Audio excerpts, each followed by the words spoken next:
హరీష్ అన్న చాలా కష్టపడ్డాడు, డే 1 నుంచి ఉన్నాడు అని. డే 1 నుంచి లేడండి. చాలామంది రిపోర్టర్లకు తెలుసు, సీనియర్ రిపోర్టర్లకు డే 1 నుంచి లేడు. పెద్ద సారు టీడీపీ నుంచి బయటకు వస్తుంటే, మామయ్య మనకెందుకు, డిప్యూటీ సీఎం మనం ఎందుకు రాజీనామా చేయాలి, ఈ ఉద్యమం ఏమవుతుందో, ఈ పార్టీ ఏమవుతుందో మనకు రిస్క్ ఎందుకని ఆనాడు ఈనాడు పేపర్లో వచ్చింది. 1,50,00,000 రూపాయలు తీసుకొని వ్యాపారం చేసుకుందామని హరీష్ రావు గారు ఎక్కడికో పోయిందని కూడా వచ్చింది. కటింగ్ కోసం దొరికినప్పుడు ఎప్పుడో ట్వీట్ చేస్తుందని నేను. బీఆర్ఎస్ పార్టీ ఆనాడు టీఆర్ఎస్ పార్టీ పెట్టినాక 9-10 నెలల తర్వాత వచ్చింది హరీష్ రావు గారు. డే 1 నుంచి లేరు. నమ్మకం లేకుండా ఆయన పార్టీ నిలబడుతుందో ఉంటుందో పోతుందో అని. ఓకే, అయిపోయింది. రాగానే సారు పెద్ద హృదయం కాబట్టి క్షమించిరు, దగ్గర తీసుకున్నారు. ఎమ్మెల్యే కాకముందే మంత్రి ఇచ్చిర్రు, అన్ని రకాలుగా ఆదరించారు, అన్నీ చేసిండ్రు. టీఆర్ఎస్ పార్టీ ఏర్పడే కంటే దాదాపు 7-8 మాసాల ముందు నుంచే టీఆర్ఎస్ ఉద్యమ సంస్థ, దాని పేరు ఎట్లుండాలి, దాని రంగు ఏముండాలి, పార్టీ గుర్తుకు జెండా ఏముండాలి, జెండా గుర్తేముండాలి, పార్టీ గుర్తేముండాలి, ఉద్యమ కార్యాచరణ ఎట్లుండాలి, ప్రజల్లోకి ఎట్లా పోవాలి, గత ఉద్యమాలను అధ్యయనం చేసి శత్రువు పైచేయి సాధించకుండా ఉండాలంటే మనం ఎటువంటి వ్యూహాత్మకమైన అడుగులు వేయాలి, ఇట్లా అనేక రకాల అంశాల మీద అనేక ఉద్యమాలను అధ్యయనం చేసి, హింసాత్మక ఉద్యమాలైనటువంటి ఖలిస్తాన్ కావచ్చు, శ్రీలంకలో జరిగిన ఎల్టీటీ కావచ్చు, అస్సాంలో జరిగినటువంటి అస్సాం గణపరిషత్ ఉద్యమం కావచ్చు, ఈ దేశంలో జరిగినటువంటి రైతుల ఉద్యమం కావచ్చు, శరత్ జోషి గారి రైతుల ఉద్యమం కావచ్చు, ఇట్లా అనేక ఉద్యమాలను, ఆ ఉద్యమ తీరుతెన్నుల్ని, అందులో ప్రజల పాత్రని, ఆయా సందర్భాల్లో ప్రభుత్వాలు వివరించినటువంటి తీరుని చాలా క్షుణ్ణంగా లోతుగా అధ్యయనం చేసినటువంటి మొదటి 1/2 డజన్ మందిలో నేను ఒకడిని. 1/2 డజన్ లేదా డజన్ అనుకుందాం. ఇది అప్పటి నుంచి హరీష్ ఉన్నాడు. ఉండడం కాదు, ఎదురు చెప్పకుండా, ప్రశ్నించకుండా ఏమి చెప్తే అది చేసినటువంటి బ్రహ్మంగారికి, వీరబ్రహ్మంగారి చరిత్రలో మనం చూస్తాం. సిద్ధయ్య అని ఉంటాడు.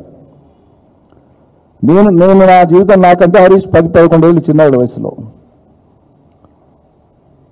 హరీష్ రావు గారైనా సంబోధించారా? ఆనాటి పరిస్థితులు నెమరు వేసుకుంటున్నా కాబట్టి హరీష్ అని సంబోధిస్తున్నా, అనేదా భావించొద్దు ఎవరు. ఓ సిద్ధయ్యలాగా, వీరబ్రహ్మంగారి కథలో సిద్ధయ్య గురించి మీకు తెలిసే ఉంటుంది. తన సొంత వాళ్లను అక్కడ కుళ్ళినటువంటి కుళ్ళిన ఆ మాంసం, అక్కడ కుళ్ళిన మాంసం ఉంది, మీరు భుజించండి అని చెప్తే అది కుళ్ళింది మేము తినమని నిరాకరిస్తారు. సిద్ధయ్య అంటేనంటే రెండో మాట మాట్లాడకుండా పోయి చేత తీసుకొని భుజించడానికి, ఆరగించడానికి మొదలు పెడితే అది పూలుగా మారుతుంది, పరమానంగా మారుతుందని ఇతిహాసం చెప్తాడు మనకు. బ్రహ్మంగారి చరిత్రలో చెప్తారు. చిన్నప్పుడు బ్రహ్మంగారి నాటకాలు వేసేది ఊర్లల్లో. వీళ్ళ సినిమాలు వచ్చినాక అవి బంద్ అయినది వేరే సంగతి. అవి బాల్యంలో చిన్నపిల్లలుగా మా మైండ్లలో ఇంప్రింట్ అయి ఉన్నాయి. సో అట్లా బ్రహ్మంగారికి సిద్ధయ్య లాంటి వాళ్ళు హరీష్, మేము చూసినటువంటి హరీష్, మేము చూస్తున్నటువంటి హరీష్. ఒక్కోసారి ఉద్యమక జెండా తయారైనప్పటి నుంచి బేగం బజార్ పోయి రంగులు తీసుకుని, ఏ రంగురంగుల బట్టలు తీసుకొని వచ్చి ఏ రంగు అయితే బాగుంటుంది కదా, బేగం బజార్కు ఉరికిపోయి తీసుకొచ్చినోడు ఆయన్నే. జలదృశ్యంలో మొట్టమొదటి కార్యాలయ స్థాపన జరిగి అక్కడ జెండా దిమ్మ ఒకటి కట్టి, అక్కడ కేసీఆర్ గారు జెండా వేసినారు. ఆ దిమ్మ కట్టించింది, పిల్లలు పెట్టి కట్టించింది ఆయనే. ఇక అక్కడి నుంచి మొదలు పెడితే 25 ఏళ్ల ప్రస్థానం ఇవాళకి. ఒక కార్యకర్తగా, ఒక నాయకుడిగా, ఒక అన్యాయుడిగా, మంత్రిగా, మళ్ళీ ఈరోజు శాసనసభలో ప్రతిపక్ష ఎమ్మెల్యేగా, ఒక క్రమశిక్షణ కలిగినటువంటి ఒక పార్టీ వర్కర్గా అందరికీ అందుబాటులో ఉంటూ పనిచేస్తూ వస్తున్నాడు. అందుకే నేను చాలా వేదికలలో నేను చెప్పేవాడిని, మేము కలిసి పనిచేసిన వాళ్ళం కదా. ఇరిగేషన్ మంత్రిగా మా జిల్లాకు వచ్చినప్పుడు అనేక సందర్భాలు, ఒకసారి కాదు 2 సార్లు, ఎన్నో సందర్భాలు ఆ ప్రాజెక్టుల పనులు పూర్తి చేయడానికి, వేగిరపరచడానికి ఏమేమి చేయాలనేటువంటి ఆలోచన చేసే క్రమంలో చాలా విషయాలు కూర్చొని మాట్లాడుకునే వాళ్ళం, పంచుకునేటువంటి వాళ్ళం. మొదటి నుంచి ఎక్కడనేదే కార్యక్రమాలు పోతే ఉప ఎన్నికలైన కాడ, వసతులు లేని కాడ మేము న్యూస్ పేపర్లు వేసుకొని ఫ్లోర్ మీద పడుకున్నాం. దాంట్లో హరీష్ ఉన్నాడు, నేనున్నా, జగదీష్ ఉన్నాడు, చాలామంది ఉన్నారు. ఇన్నయ్య ఉన్నాడు, విజయరామారావు ఉన్నాడు, అన్నాడు శాసనసభ ఉన్నాడు. ఒక్కటి కాదు, పెద్ద పాటలు.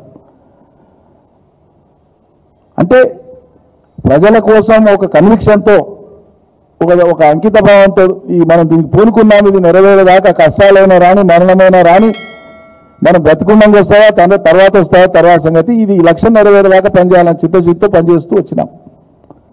అందులో అతను ఒక్కనాడు కూడా విరామం లేకుండా పనిచేస్తున్నాడు. ఆయన పనితీరు మీద ఆయన మీద ఇప్పుడు మాట్లాడేవాళ్ళు ఆయన పనితీరు మీద చాలాసార్లు ప్రశంసించి మాట్లాడారు. మరి వాళ్ళ రివర్స్ గేర్ ఎట్లేసి ఆయనను తూలనాడి మాట్లాడతారో నాకైతే అర్థమవుతలేదు. మనసు ఎట్లా ఒప్పుకుంటుందో నాకైతే అర్థమవుతలేదు.